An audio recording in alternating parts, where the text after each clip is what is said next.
Hey everybody, this is Bart with Great Meals Barbecue, and this is going to be my entry for cooking with Kory's collaboration for ribs and a side. What I'm going to do is two racks of baby back ribs. One are going to be just a dry rub, one are going to be sauced, and my side is going to be smoked baked beans. Hope you like the video. Thanks for watching. Okay, the ribs I'm using today are just these Tyson ribs that we picked up at Walmart yesterday. I don't know how good these are going to look once I get them out of the package, but that was all they had. So this is what we're going to use today. I'm going to go ahead and get these out of the package and start cleaning these up, and we'll be right back. All right, I've got these ribs cleaned up, and I'm going to go ahead and get the rub on these. And what I'm doing today, I'm putting a dry rub on both racks of these ribs, but only one rack is going to get sauced once they're ready on the smoker. So I'm going to do them two different ways here, and I'm doing both of these on my reverse flow offset smoker.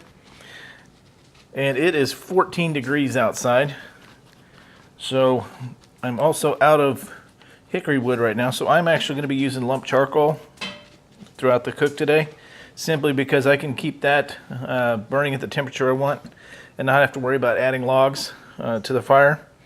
So I'm going to go ahead and get started with this. I'm going to put a binder of just regular yellow mustard on here.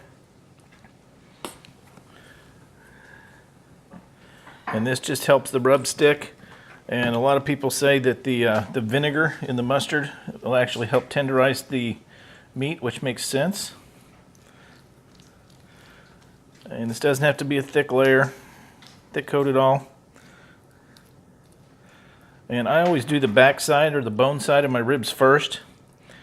That way when I flip them over and put my rub on the other side, I'm not pulling my rub off of the top, which these again are just for the family, so the appearance of them really doesn't matter that much, but I do want them to kind of look nice and keep that rub on there.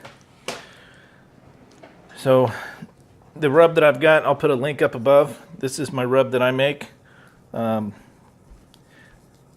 spent quite a while going through different types of rubs and different versions of this rub, and finally got to one that everybody in the family really likes, and everybody that's had my ribs really likes it, so we've kind of stuck with it. I don't do a lot of pre-made rubs. When I do barbecue sauces, I will use some store-bought sauces, and I do have a recipe for a Carolina style mustard and vinegar sauce that I'm going to do a video on here shortly that turned out really good. Let me go ahead and get these flipped over. I'm going to hit these edges just a little more first. And once I get these on the smoker, I will put another layer of rub on these. I like to put this on here and let them set for half hour to an hour to let that rub really sink in.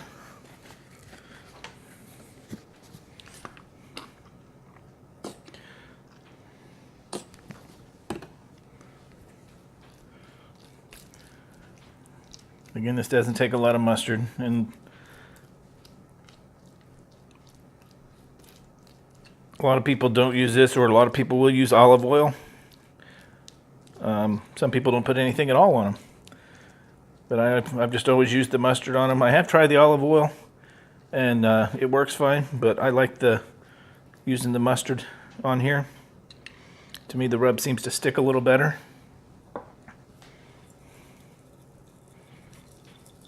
And I'm coating these fairly heavy right now, but like I said, once these have set for about a half hour to an hour, that rub's gonna really soak in there and kind of create a crust, and you'll see when I go to put these on the smoker what I'm talking about.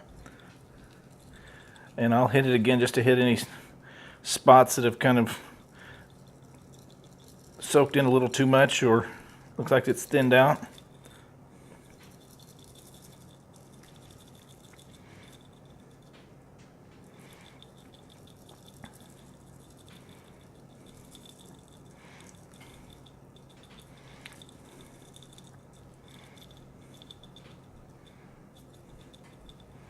As you can see, there's a lot of kosher salt in there. It's going to pull a lot of that moisture out of there.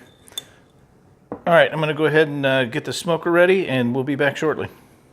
All right, as you can tell, we got some snow last night, about, I don't know, 4 or 5 inches, I guess. It actually blew in from the north and drifted in under my carport here.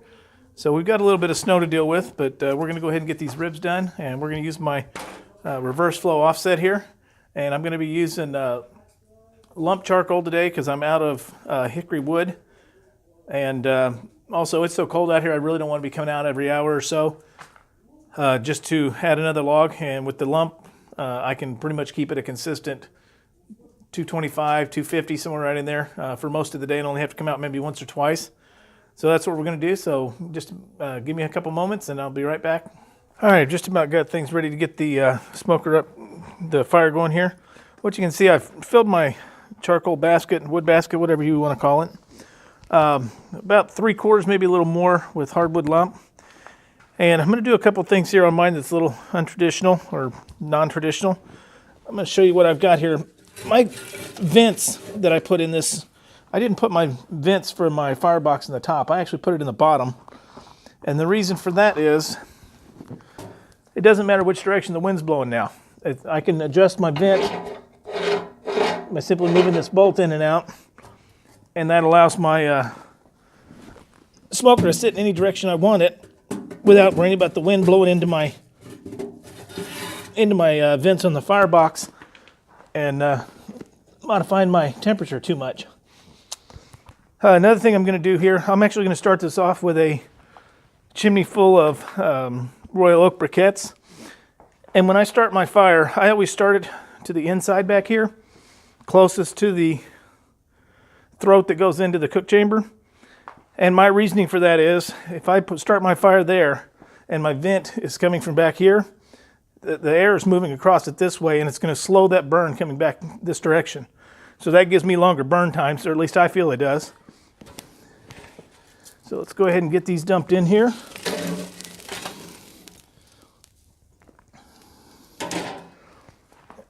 And I'm going to go ahead and slide this in here. I'm going to keep my door open for just a few minutes here. Just got to leave it cracked to get that fire going nice. All right, we're just about up to temperature here. I've got a couple chunks, good chunks of pecan that I'm going to put in here. And then I also have a chunk of apple. And I've let these warm up a little bit in here so that they'll catch pretty quick. So I'll go ahead and put those in there. Give those just a minute to get burning here. And we're going to go ahead and get our ribs on. And I'm going to do this at about 225, 250, probably closer to 250. And that's another reason I have this little handle, is if this gets hot, I can just pull on it and don't have to burn my fingers. And I'm going to leave myself room. I'm going to put the ribs over toward this side because one of our sides I'm doing today is going to be baked beans in a cast iron skillet. And I'm actually going to go ahead and do those in here as well. So let's get these ribs on here. And I am going to wrap these today at about probably right at the 3-hour mark. Go ahead and get that closed back up.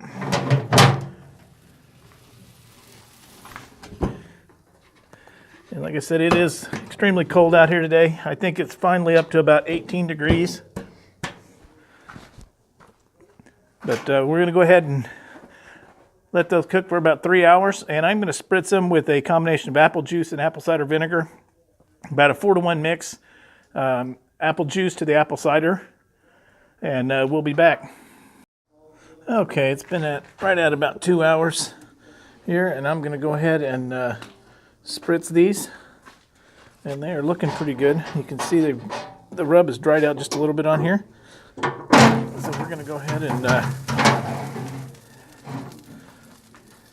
put a spritz on here. And again, this is 4 parts apple juice, 1 part apple cider vinegar. And I'm not going to put this on heavy enough that it's going to pull that rub off at all. Just going to moisten it up here.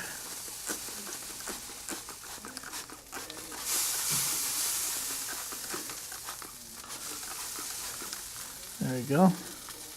Just a nice wet coat on there. Go ahead and get this closed back up, and we'll be back. All right, we're going to do kind of a traditional side for barbecue here. We're going to do some baked beans. And what I'm using today, I'm using 2 cans of these Bush's grilling beans, the bourbon and brown sugar. But we're going to doctor these up a little bit, so I'm going to go ahead and get these in here. And I'm doing all this in a, this is an antique Wagner chicken fryer, actually, that I'm using today. But I'm going to use this out on the smoker.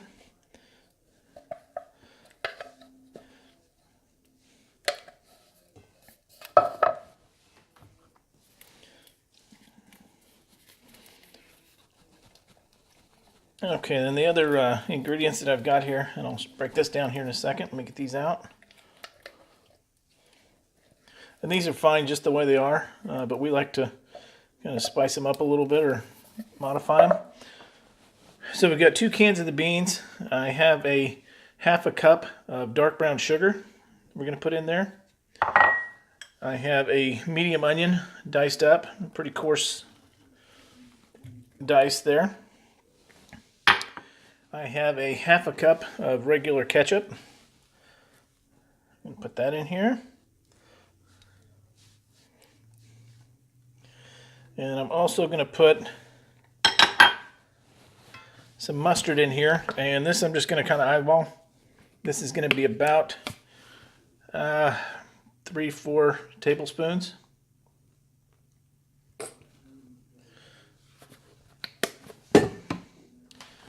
And we're going to go ahead and get this mixed up.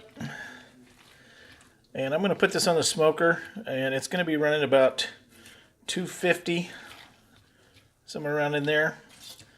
And these will probably take about 2.5-3 hours. And we'll just kind of check them as we go. So let me get these out on the smoker, and we'll be back. All right, we're going to check on our ribs here and get our baked beans on here. Go ahead and get this opened up. And we're just going to take our baked beans and put them right there. Like I said, these will take about 2.5-3 hours. And I am going to go ahead and spritz our ribs again here real quick.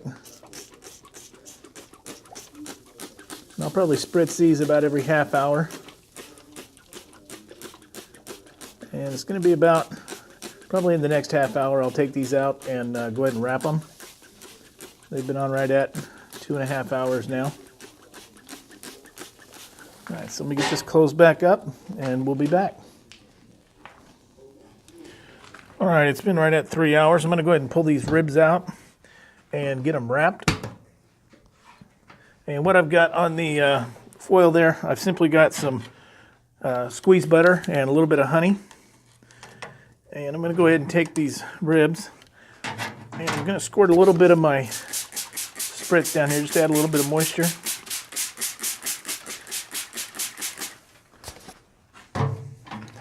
And I'm going to go ahead and lay these ribs down face down.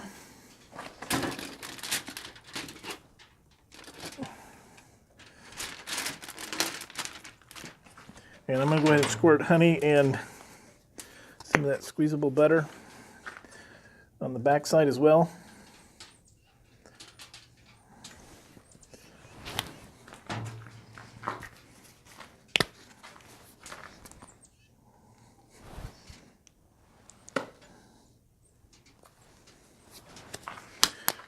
And one more quick spritz.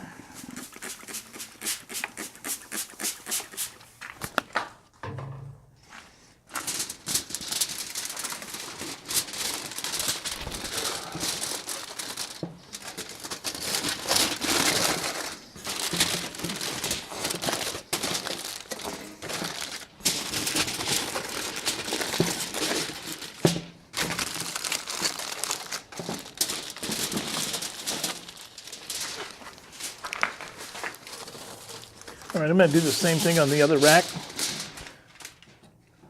and then we'll be back.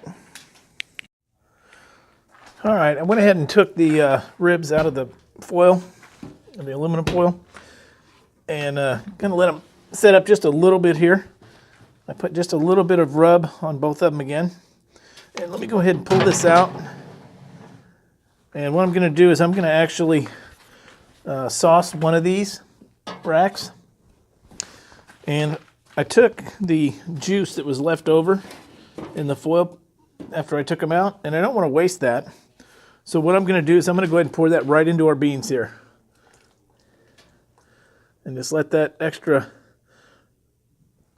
rub and rib flavor kind of go into our beans there. And I'm going to go ahead and, like I said, what I'm using here is just a, I think this is like a sample set that we got somewhere. It's Heinz Kansas City. My wife doesn't like any kind of hot barbecue sauces, but she likes the kind of the sweet ones. So I'm going to do one rack of these ribs here with this. And I'm going to leave this on probably another 20 minutes or so to let this kind of glaze over.